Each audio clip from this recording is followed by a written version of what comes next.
नमस्कार दोस्तों, contract act 1872 का एक लीडिंग केस आज हम लोग कवर करेंगे। उस लीडिंग केस का नाम है मोरी बीवी बनाम धर्मदास घोष। प्रीवी काउंसिल ने इसे डिसाइड किया था। 1903 का केस है और आज भी ये केस बहुत ही लैंडमार्क है, यानी बहुत ही महत्वपूर्ण है कॉन्ट्रैक्ट एक्ट में, और अनेक प्रतियोगी परीक्षाओं में भी काम का है और प्रैक्टिकली भी ये केस लॉ जानना जरूरी है। आप सभी इंडियन कॉन्ट्रैक्ट एक्ट पढ़ चुके हैं, भारतीय संविदा अधिनियम, जिसमें कॉन्ट्रैक्ट के बारे में बताया गया है कि कॉन्ट्रैक्ट तब वैलिड होता है जब दोनों पार्टी कॉम्पिटेंट होना चाहिए। कॉम्पिटेंट मतलब दोनों पक्षकार जो है वो सक्षम होना चाहिए। सक्षम का मतलब यहाँ पर तीन बातों से होता है। पार्टी मेजर होना चाहिए, यानी साउंड मेजर का मतलब होता है वयस्क होना चाहिए, यानी दोनों पार्टीज ने 18 साल की आयु पूरी कर ली हो। फिर कॉन्ट्रैक्ट करते समय दोनों साउंड माइंड होना चाहिए। साउंड माइंड का मतलब दिमागी रूप से स्वस्थ होना चाहिए, कार्य की प्रकृति परिणाम को जानने में सक्षम होना चाहिए, और दोनों ही पार्टी विधि द्वारा निर्योग्य घोषित न हो। दो both party should not be disqualified by the law. Who are disqualified? Insolvent, हम सब लोगों ने दिवालिया सुना है, या फॉरेन एनिमी, विदेशी शत्रु सुना है, एम्बेसडर्स। तो these people are the disqualified by the law. तो पार्टीज कॉम्पिटेंट होना चाहिए, यानी पक्षकार सक्षम होना चाहिए at the time of contract. और कॉन्ट्रैक्ट में मेजोरिटी बड़ी इंपॉर्टेंट है। मेजोरिटी मतलब दोनों पार्टी मेजर होना चाहिए। मेजर का मतलब यहां पर दोनों पार्टी ने 18 साल की आयु पूरी कर ली हो। अगर 18 साल की आयु पूरी नहीं की है तो ऐसी स्थिति में एक भी पार्टी ने 18 साल की पूरी नहीं की है तो वो माइनर कहलाएगा। और माइनर का मतलब होता है अवयस्क, और अवयस्क व्यक्ति कॉन्ट्रैक्ट करने में सक्षम नहीं होता है। यानी ऐसा व्यक्ति जो यदि अवयस्क है उसके द्वारा यदि कॉन्ट्रैक्ट किया जाता है तो कॉन्ट्रैक्ट वॉइड हो जाता है। वॉइड का मतलब शून्य, यानी कानून की नजर में उस कॉन्ट्रैक्ट की कोई वैल्यू नहीं होती, उस एग्रीमेंट की कोई वैल्यू नहीं होती है। और चूंकि वॉइड है तो न्यायालय भी आपकी कोई मदद नहीं करेगा। इसी से बेस्ड एक इंपॉर्टेंट लीडिंग केस है, उसका नाम है मोहरी बीवी बनाम धर्मदास घोष। आज इस केस को हम लोग कवर करते हैं। The name of case is Mohori Bibee बनाम Dharmodas Ghose. This case is very leading case of the contract. ये कॉन्ट्रैक्ट का बहुत ही लीडिंग केस है। कॉन्ट्रैक्ट 1872 का आज भी वर्तमान में भी भारत में प्रचलन है। जितने भी हमारे देश में कॉन्ट्रैक्ट होते हैं, एग्रीमेंट होते हैं, वो इसी कानून द्वारा रेगुलेट हो रहे हैं। अंग्रेजों के जमाने का बनाया हुआ कानून आज भी ये रेगुलेट हो रहा है। और इसका लैंडमार्क जजमेंट है। ये भी अंग्रेजों के समय जब हमारा देश आजाद नहीं हुआ था 1903 में ही, हमारे देश में तब सुप्रीम कोर्ट नहीं थी। हमारे देश के लिए जो हाईएस्ट जजमेंट अथॉरिटी थी वो प्रीवी काउंसिल थी, और प्रीवी काउंसिल ने इसे डिसाइड किया था। जज Ford north is headed by the जज फोर्ड नॉर्थ।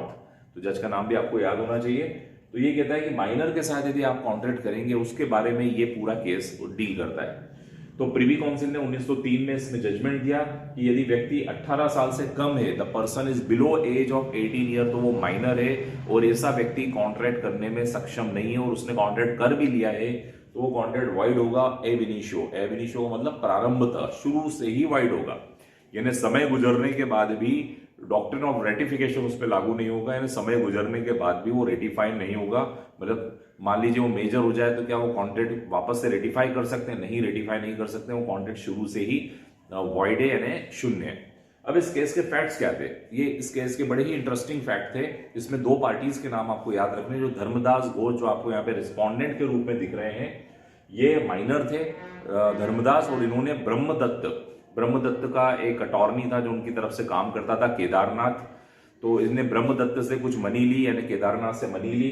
तो Dharmodas was minor at that time and he borrowed the sum from the money lender Brahmo Dutt का उस समय अटॉर्नी था केदारनाथ। उससे उसने 20,000 रुपए उधार लिए और बदले में इमूवेबल प्रॉपर्टी जिसके ऑनर थे धर्मदास, उसके ऑनर थे, और उसने अपनी इमूवेबल प्रॉपर्टी क्या कर दी? मॉर्गेज रख दी, यानी बंधक रख दी, गिरवी जिसे हम कहते हैं। तो इन्होंने अपनी प्रॉपर्टीज को मॉर्गेज किया, इमूवेबल प्रॉपर्टी को मॉर्गेज करके 20,000 रुपए का लोन प्राप्त कर लिया। अब जो मदर है, जो ब्रह्मदत्त की, जो धर्मदास घोष की जो मदर है, उन्होंने पहले नोटिस भेजा कि भैया जो धर्मदास है वो तो माइनर है और माइनर के साथ कॉन्ट्रैक्ट नहीं हो सकता है, आप हमारे इमूवेबल प्रॉपर्टीज के पेपर वापस दे दीजिए। मॉर्गेज डीड जो है वो क्या है? शून्य है। मॉर्गेज डीड मतलब जो आपने बंधक किया है वो शून्य है, उसका कोई वैल्यू नहीं है। तो मदर और दोनों ने मिलकर सूट फाइल कर दिया, और ये मदर ने कहा कि जिस डेट पर आपसे मॉर्गेज डीड एग्जीक्यूट की थी धर्मदास ने, उस समय वो माइनर थे और माइनर होने की वजह से मॉर्गेज डीड की कोई लीगल वैल्यू नहीं है, मतलब मॉर्गेज डीड जो है वो वॉइड है। अब ये इशू जब सामने आया ट्रायल कोर्ट के सामने, तो इशू ये था कि क्या माइनर के साथ ये जो कॉन्ट्रैक्ट हुआ है क्या वो वॉइड है? नंबर वन, पहला इशू तो ये है कि क्या मॉर्गेज डीड वॉइड है, नंबर वन। नंबर टू, क्या लायबल टू रिटर्न अमाउंट, क्या वो जो व्यक्ति है मतलब जो धर्मदास है, क्या उससे 20,000 रुपये वापस दिलवाए जा सकते हैं? तो ये दो मेजर इशू इसमें तय होने थे।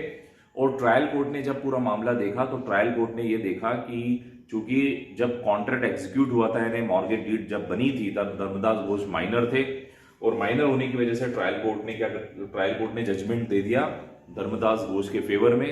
तो यहाँ पर अपील, ऑब्वियस बात है, ब्रह्मदत्त जो थे वो सेटिस्फाइड नहीं थे, तो ब्रह्मदत्त द्वारा अपील की गई कलकत्ता हाई कोर्ट में।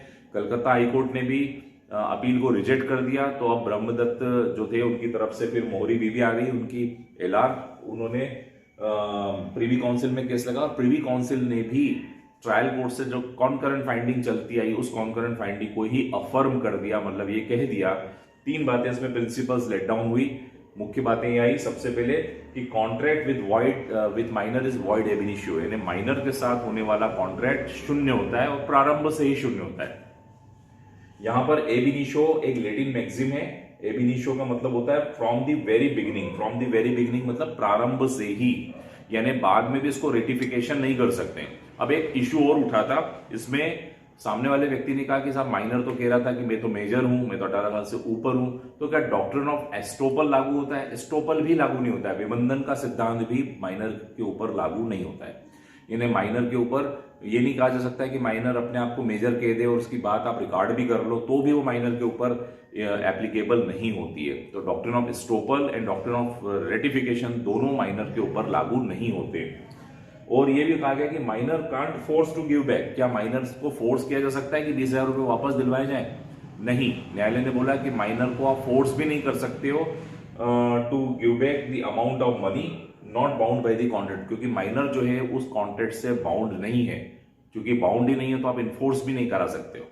सो it was the very principle held by the Privy Council that the contract with minor is void ab initio, और माइनर को के ऊपर doctrine of ratification and doctrine of estoppel लागू नहीं होता है।